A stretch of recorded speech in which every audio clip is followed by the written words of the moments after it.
Hey guys, this is Steve Baker, and I'm joined here with me today, Mr. Scott Law, my partner in, I was going to say in crime, but over the last few days that would probably be not the best word to use. Duly noted. Yeah, but we are joined together here to do a little bit of, I guess you would call it, deeper analysis on this video that I captured on January 6th in Washington, D.C.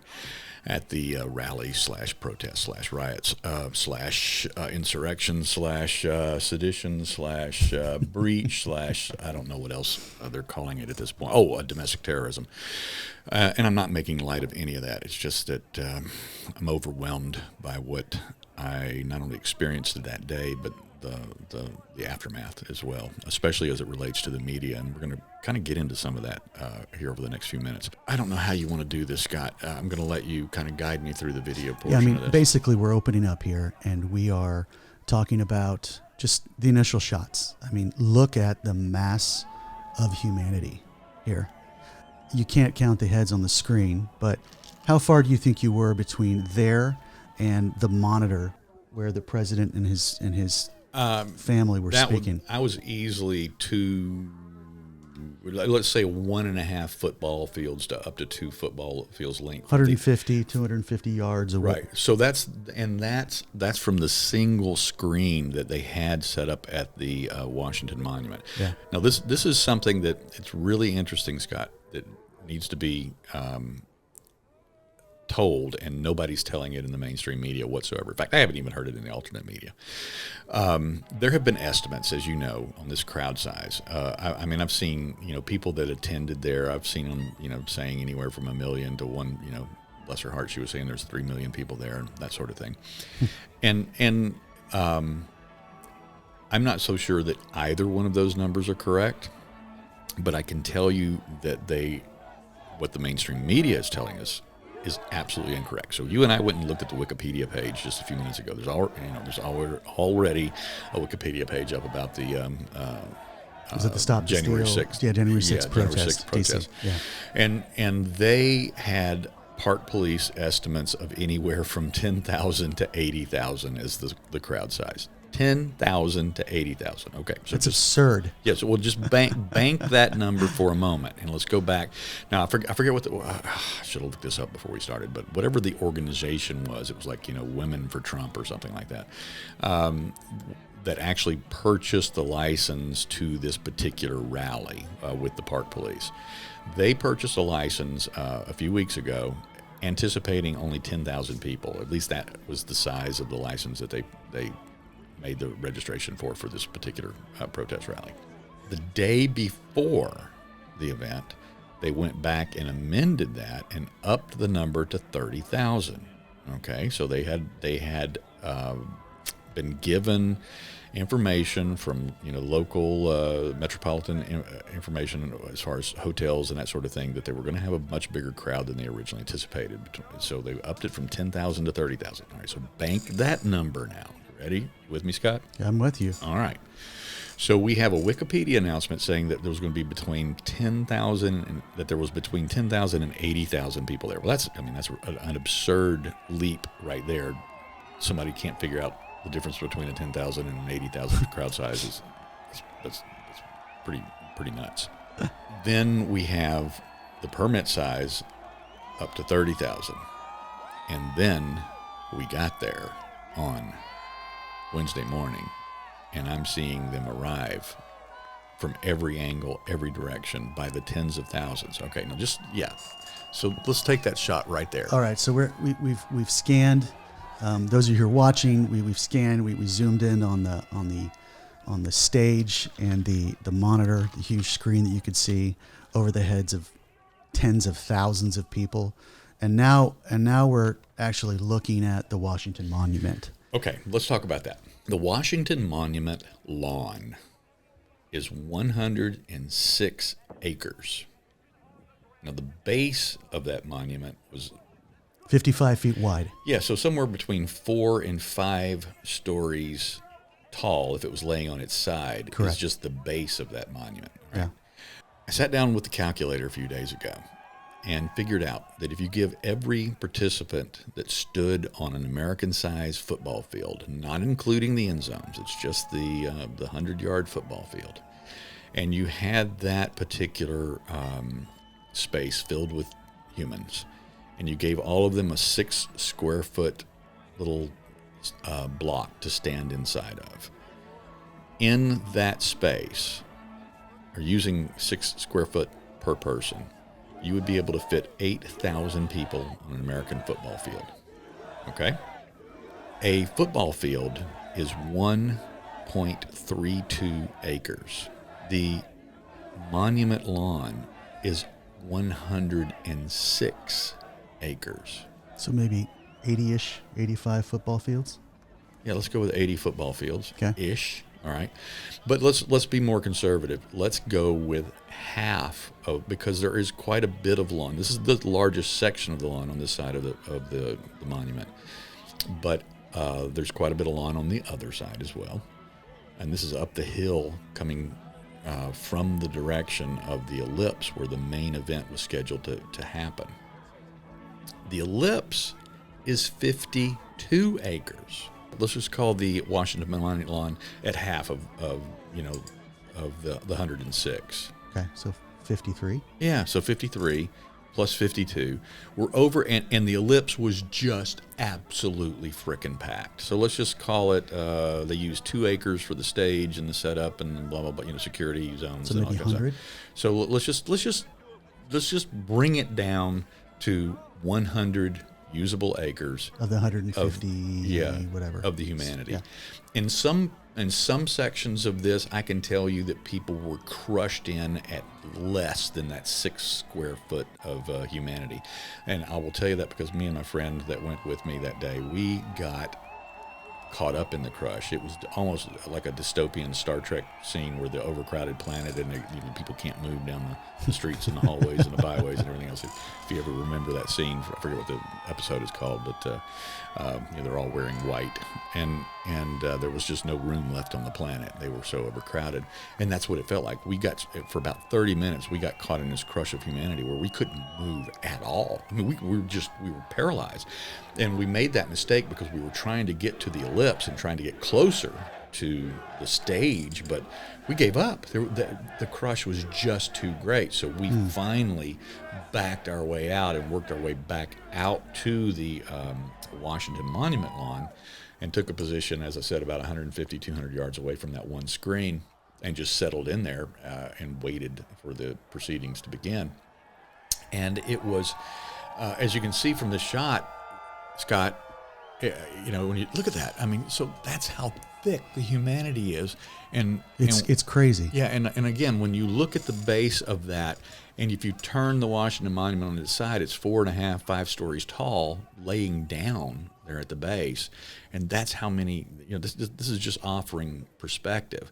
So when somebody says that there was only 10,000 to 80,000 people at this rally, This is not an underestimate. This isn't a miscalculation. This is a deliberate, 100% distortion of reality.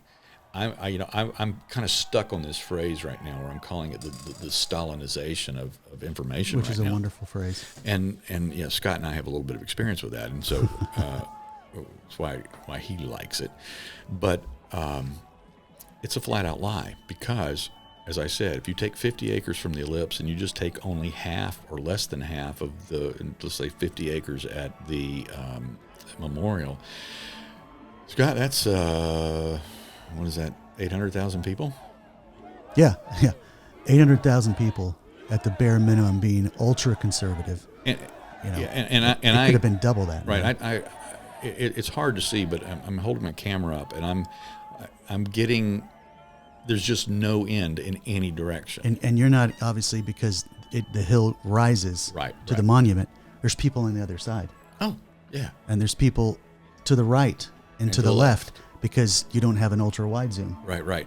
In fact, the crowd was so large that it actually contributed to the reason why people were leaving early in going to the Capitol. The people were already in motion and leaving and just going, forget it, before the president ever said anything about going to the Capitol. And now, just looking at these numbers, Right, it makes right. sense. Right. Because you're so far away, you could even see the monitor. No, you couldn't see the monitor. And the monitor's good size, but not for 1 million people. No, not for that many people. And in addition to that, there was a horrible audio situation going out there, which I described in my blog site. They were, when you set up for a massive crowd like this and you're doing it professionally, they were totally, completely unprepared for a crowd this size. And I I'm not saying that as either a criticism or a compliment to Trump's draw,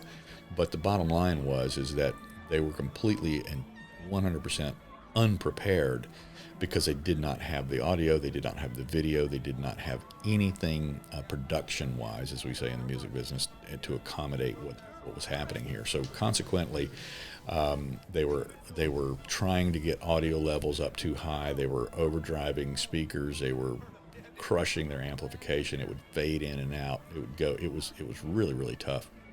Let's shift gears from the size to the actual people. Okay. Okay. So I'm going to scrub back to the beginning. All right. Okay. And we're going to just roll this. Okay. Starting with the guy with the red Trump toque there, with his sticker on. Okay. And let's just look at, in real time, the people that were attending this rally. Now you're zooming in. Okay. Look at that. Okay. What do you see? I'm assuming that, first of all, on the screen, that was probably from the ellipse because that's where the cameras were. Correct. So it shows you how big that crowd was there. Yeah. In fact, we can go back to let me just look at that. Shot I mean, was we're okay now. Now we're you're doing a pan, okay, and I can stop it here and look, and it's just a mass of people. Yeah, and obviously, I've never been in a crowd with that many flags.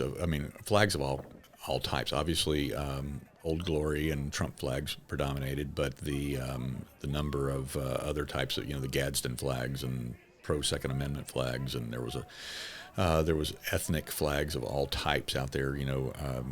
Chinese alliances for Trump and women for Trump, and there was even some LGBT for Trump, and there was every type of ethnic group you could think of for Trump. So there was all of this going on. These people are there for the Trump rally in protest, likely because of the election, right, the vote. Right. The controversy about a stolen election. Yeah, and the thing that you and I noticed was that there was virtually no helmets, no one having gas mask paraphernalia. No protest / riot gear. No walkie-talkies. No walkie-talkies anywhere. You see a lot of veterans. You see a lot of NRA hats and jackets and backpacks. There's another guy, right? It looks like. So, again, these are regular Trump supporters with Trump gear, and they're run-of-the-mill, salt-of-the-earth people who are there for Trump. Right, they're not they're not there to do battle. As we did yesterday, we could scan through this crowd and we could find the occasional, suspicious-looking character, or as we said, somebody that was wearing a protective vest, or somebody that I think we saw a couple of helmets, right? We did. We saw 2 helmets. Yeah. In fact, I'll go to it right now if we want to. Right there. Okay. See that? And those are construction helmets. Those aren't. One of them has one of them has a red cross on the back. Yeah. Of all of the scanning we've done of this, right. frame by frame, we've got almost over 4 minutes of the crowd footage on this rough cut you've put together. Right. 2 helmets that we could find. Yeah, out of the hundreds of thousands that we were looking at. And no tactical helmets. Those are just like, no full-on, like commercial grade gas masks. Right. None anywhere. Not any gas mask of any kind out there in this crowd. I am telling you this, and I'm sharing this information with you because the people that were wearing the tactical gear, the people that had the gas mask, the people that had the walkie-talkies, the radios, the communication devices between whatever cells they were a part of, regardless of which group, right, left, or middle, that they were a part of, they were already at the Capitol. Yep. They were not in this crowd. Nope. And that's part of the narrative that has to be stomped and put away with, put down. It just doesn't exist. Yeah. And I mean, again, looking at it again now for the 20th time in the past 24 hours, you just don't see, you don't. I mean, you can stop these screenshots at any time. You can stop it and look for yourself. These battle-hardened protesters weren't here in this shot from your perspective, from where you're seeing. Now, were some of these people drawn in by the passion of the moment and the typical mob mentality things that happen? Absolutely. Yeah, absolutely. Many of them were drawn into it, but that's a story we'll get to later. Yeah. Here we are at Trump, just taking the stage. Is that him right there? That's him. Oh yeah. Okay. He's on the monitor. Yeah, and of course they had the Lee Greenwood song going. I'm proud to be American, or at least I. And of course, I was out there going, I'm proud to be American, and I need to take a pee, because there was no restrooms anywhere. He is just taking stage to speak, and that was at 11:57. 11:57. Exactly when he hit the stage. 11:57. Okay, so right here, 11:57, 11:58 is where this video ends. Where we come to an end on this. Yeah, I quit actually videoing because at this point I was making an effort to try and hear what he had to say. I mean, let's just be perfectly honest. We were looking for that big moment. He said it was going to be wild, all right?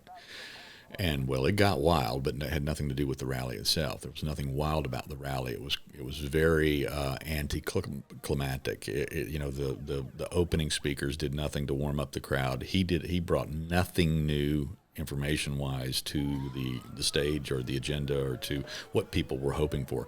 And I will tell you, let's just be perfectly honest. Every single person there was hoping that this was the day the Kraken was going to be unleashed, and it just didn't happen. Yeah. He covered a few more things that he thought were anomalies relating to Pennsylvania and Georgia, that sort of thing, but he never cracked it open, and the audio where we were was so deplorable that we just got bored with it, and so about, I would say, less than halfway through Trump's speech, we decided to turn and start heading to the Capitol. Now, the people heading to the Capitol, that was not a product of Trump saying go to the Capitol, although he definitely did ask people to peaceably and go to the Capitol and let them know, let them hear our voices, that sort of thing. And when I say let them hear our voices, I should say that Chuck and I were not there for our voices to be heard. We were there to record this thing, but what we were there for was to document and record the spectacle. He's a writer, and I'm a writer, and that was our intention for being there, is to see this thing and to put it in perspective. And what ended up happening is people were already leaving by the thousands and heading to the Capitol before he ever even said it. They were there, and before he even got on stage. Yeah. Oh no, they were there. There were actual video and MSM reports of crowds gathering at the Capitol as early as 8 a.m. Yeah. I saw it with my own eyes. I saw the tweet by one congresswoman. I can't remember what her name is, but she said she was like looking out the window going, oh my God, there's all these crowds. What's going on here? They're gathering outside the Capitol at 9:30, and she posted at 9:34 a.m. And so this was already happening long before. But as I said, and as you pointed out, Scott, the tactical gear, the combat gear, all of the things that we looked for and that we saw when we captured it at the Capitol itself later on in the next sequence of videos were not present in any way, shape, or form out in this crowd. No. And we saw two, construction helmets out there. Yeah. Let's go ahead and tie this one up, because I would like to start the next segment as a separate. No, correct. That's what I'm saying. I think it's night time to wrap it up. Cool. Yeah. All right. Well, so once again, the best place to follow what we're doing here is on all the social media sites. Obviously, with the exception of Parler right now, can't do much there. But we are working our way over to as many as possible. We've been on Facebook for 11 years. We've got a Twitter. I've got a Twitter account, but I don't use it. I've never developed it. I probably got 3 followers there, I think. Then obviously we're on MeWe. We do have YouTube, and we have our own blog site, which you need to go there. And you need to sign up for our e-newsletter on our blog site, and that is thepragmaticconstitutionalist.com. And then our main focal point for our fundraising, monetization, and also for where we're going to be releasing these videos exclusively is on Locals, which is thepragmaticconstitutionalist.locals.com. So I hope that you guys will find us in any of these places. Just Google up The Pragmatic Constitutionalist, and it'll probably, they should come up, all these particular platforms. And then, of course, all the major podcast sites as well. Anything you got to say, Scott? No, I think you've said it all. I've said too much. Well, thank you guys for listening and watching with us. Very intriguing analysis of just the people who attended the rally, and I look forward to talking soon about the next series of videos about the actual protests on the barricade by the Capitol building. Let's do it. All right. Thank you, guys. Take care.